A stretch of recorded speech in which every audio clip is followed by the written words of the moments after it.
Hello everybody, Maven here, and Solar 3.0 came out pretty much exactly a year ago. It came out on May 24th of 2022 to be exact, and that was the inception of a brand new ability called Gunpowder Gamble. It is currently May 31st as I'm recording this, so it took until the 1-year anniversary of this ability for it to finally be viable. If you used it back then, you were throwing, it was terrible. But now, Bungie buffed this ability with the release of Season 21, making it literally twice as effective, because they reduced the cooldown from 12 seconds down to 6. Double the efficiency. So I've been messing around with this ability, and it's actually really nice to have a free grenade every few seconds with the massive blast radius. And today we're going to be going over a build to really optimally use the Gunpowder Gamble, as well as going over some damage numbers for it. So let's get to it. Don't forget to drop a like, and I hope you enjoy. So for the read up on the Gunpowder Gamble, states that defeating targets with solar abilities, solar debuffs, or solar weapons will charge up the Gunpowder Gamble grenade. And just a quick clarification on that, as you can see here, solar ability kills are going to grant 4 stacks towards Gunpowder Gamble. All you need is 6 to be able to have it online, and solar weapon kills only grant 1 stack. So solar abilities are definitely the top priority here. So the whole idea of getting this thing to charge as quick as possible here is figuring out which build will allow us to spam solar abilities as much as possible, and that is going to be on Ophidia Spathe. That gives us a second throwing knife charge. So as you know, on Solar Hunter, your throwing knife charges are already infinite, but even more so with the Ophidia Spathe, because when you have knock 'em down, when you're radiant, your throwing knife final blows fully refund your throwing knife. So when you pair that with the Ember of Torches, where your throwing knife itself will make you radiant, you just get your throwing knives back infinitely as long as you're killing with them. And one more thing to note is that when you use your throwing knives to cause a solar ignition, even the ignition kills will cause your throwing knife to come back. So this is very good for proccing Gunpowder Gamble. So now onto a damage test. Here is the damage Gunpowder Gamble does against miners. And now onto majors and bosses.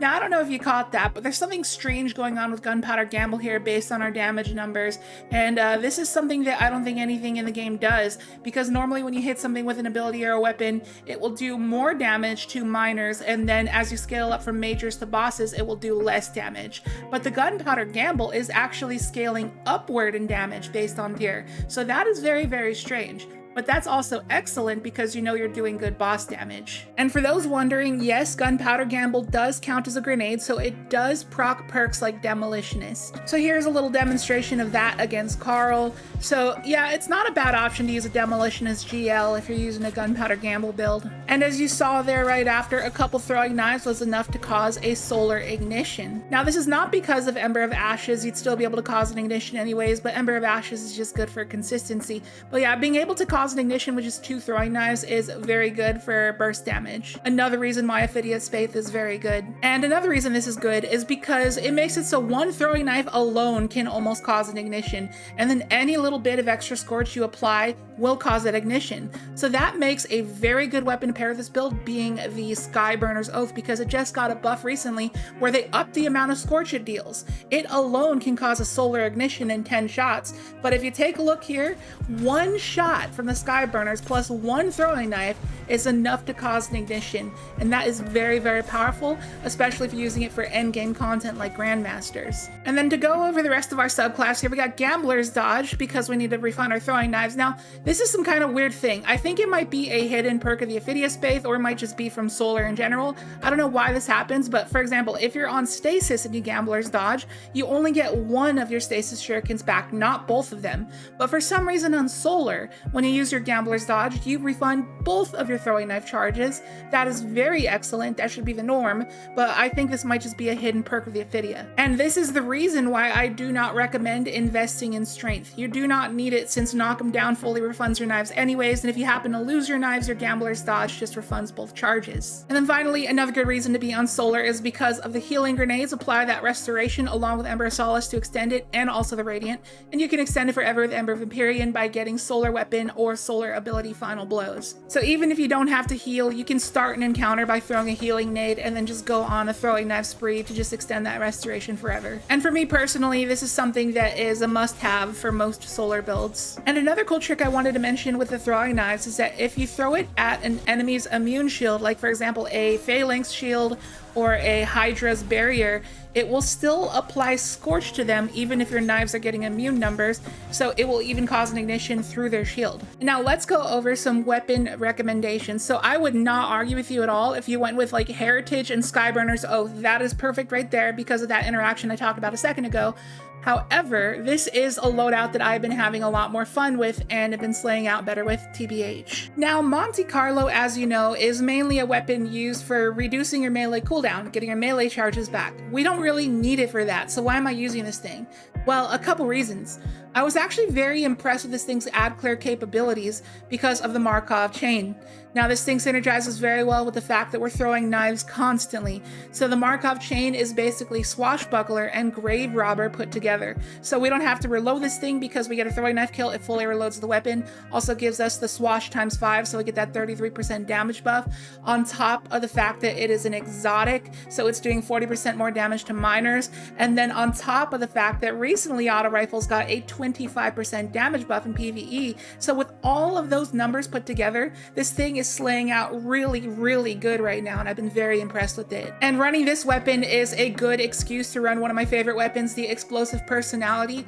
However, I also wouldn't argue with you if you use the Empty Vessel because of that demolitionist interaction I talked about a second ago. But then there's also the option of Cartesian Coordinate, which is very excellent as well. And for the heavy of choice, I would highly recommend an Apex Predator with Reconstruction and Explosive Light, or with Bait and Switch, your choice. Don't run Bipod like I'm running. I have this literally just for general play because it's good for ammo conservation, but if you actually want damage, run one of the Bait and Switch or Explosive Light perks. Now, if you wanted to run double special, you can run something like Wither Horde along with Cartesian, and then you could run a machine gun for your add clear, so that would be a good loadout as well. If you wanted another DPS option, there is Cataclysmic, and if you wanted to run Gallarhorn, you can run something like this. This is something that I would find to be pretty good as well, because punching out with Swash ×5 all the time, along with Radiant that you get from Solar, along with a copy of Solar Surge that we have on our boots, I swear this punching out hits like a machine gun. And then you're gonna need some range versus Supremacy, and then you can run Galley as your exotic slot. But if you are doing very difficult content and you need some range, and you want some heavy damage from something like Wither Horde, then at that point you could put on something like a solar hand cannon or a scout rifle. That would be a pretty good option as well for like GMs. And then honorable mentions to the retrace path, just in case you're a fan of trace rifles. Now, a couple more weapons that I would highly recommend trying out with this build if you enjoy them is the Teraba, because you don't need any specific synergy with this build. As long as you use a good solar weapon, that's fine. Terabus lays out very hard, and you can pair that along with like a sniper like the Succession or Supremacy. And then another very good option is the Vex Mythoclast, which you can pair with the Heritage. This thing is very good as well. But ultimately, this is the combination I found to be the funnest for me. Now, there are some situations in the game where you're going to want to run Caliban's Hand with the proximity throwing knives instead of Ophidia Spathe, or you can just run the proxy knives with the Ophidia Spathe. Because there's some situations where you need some more range, enemies hit harder, and you can't really get up close. And then you can pair that along with something like a hand cannon or a scout rifle. So that is an option as well if you do not like the Ophidia. Now let's break down the build. So the idea here is that we want to make a ton of orbs because of heavy-handed. We're making so many orbs with all those throwing knife kills. That's going to allow us to keep up our solar weapon surge for our explosive personality and our apex predator or whatever else you happen to be using. Got solar scavenger and reserves for my GL and my rocket. And then I got recuperation here on my boots because all those orbs are going to give us some health. So we already have the restoration going with the healing nade and Ember of Empyrean. However, it's nice to have little bumps and extra health when stuff gets hectic. And then we have, since we're throwing so many knives, Impact Induction is going to help us get our grenade back for healing. And then we also got Focusing Strike, so we get our class ability back. Because we run out of knives, we're going to have to use our Gambler's Dodge. That's another reason why we got Utility Kickstart. And then we got Reaper, since we're doing those dodges all the time. We can get some grenade energy back from Bomber and make more orbs with Reaper. And then on our helmet, we got a Heavy Ammo Finder for the rocket. Kinetic Siphon, because I'm using Monte Carlo. Hands-on, because we're throwing so many knives. On my chest here, I got melee damage resistance, obviously because it's a melee build, we're always going to be in close proximity, and then I have a solar harmonic resistance because I feel like it's the most common damage type. So stat-wise, I would recommend 100-100 in mobility and resilience if you can. After that, I would invest as much into discipline as you can, and then always, no matter what you do in Destiny 2, you should always have a minimum of 3 intellect or else you get a huge deficit. And then I would not recommend investing in strength or recovery. So like I said before, one of the beautiful things about this build is you can kind of use whatever weapons that you want to use. As long as you're using solar stuff, you're good to go. And I really enjoy builds like that are self-sufficient. They don't need you to use any particular weapon, and you have the freedom to, you know, explore your options. And the other versatile thing is that as long as you have the subclass setup, you can kind of use different exotics. Like, you don't have to use Ophidia. Like I said, you can use Caliban's Hand. You could even use Star Eater Scales because you're on solar. You got those very strong golden guns, blade barrages, and at that point, if you're using golden gun, you can even use kinetic surge in your boots instead of solar surge, because if you're using the Monte Carlo, it'll help for that. But also, kinetic surge does buff golden gun still, and Bungie did not say anything about fixing that, so yeah, it's good to go. And another very great thing about this build is that since you're constantly radiant from throwing knife spam, is that you have constant anti-barrier rounds, so you don't have to worry too much about barrier champions.